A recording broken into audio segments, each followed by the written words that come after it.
ऋतु बदलिले भी जे निजर प्रकृत परिचय धरी रखे से ही प्रकृत भल पाइबा दे पारे। आ किए जंगली गोलाप फूल और किए मालीर बगीचार गोलाप फूल पार्थक्य बारी हो जाए।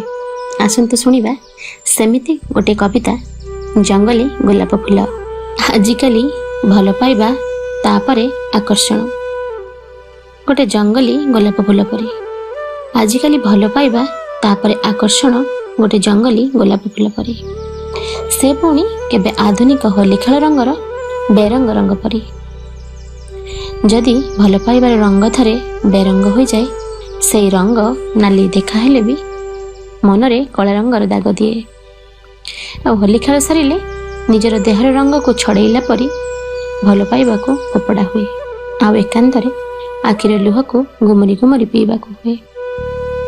आजिकाली भल पाइबा तापरे आकर्षण गोटे जंगली गोलाप फूल परी। मालीर बगीचारे से गोलाप फूल फुटिले सेठी सब फूल फिका पड़े।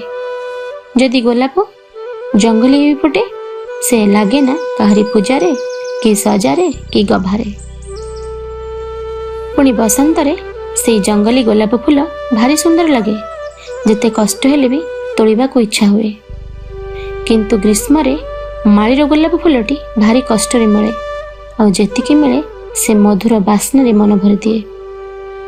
आउ जे फूल माली मन देई ताकु ता बगीचारे फुटाई थाए ताकु ही ए समाज खुशी रे तोली ताकु निजर करे और सम्मान दिए। आउ रहिला भल पाइबार कथा किए कौन आपणेबा को इच्छा करे। से जंगली हेई स्वाधीनता पाई हतादर हेबारे ना मालीर बगीचारे बांधी होई सम्मानर सह बंचिबारे। भल पाइबा आ आकर्षण आजिकालीर जंगली गोलाप फूल परी। स्मृति।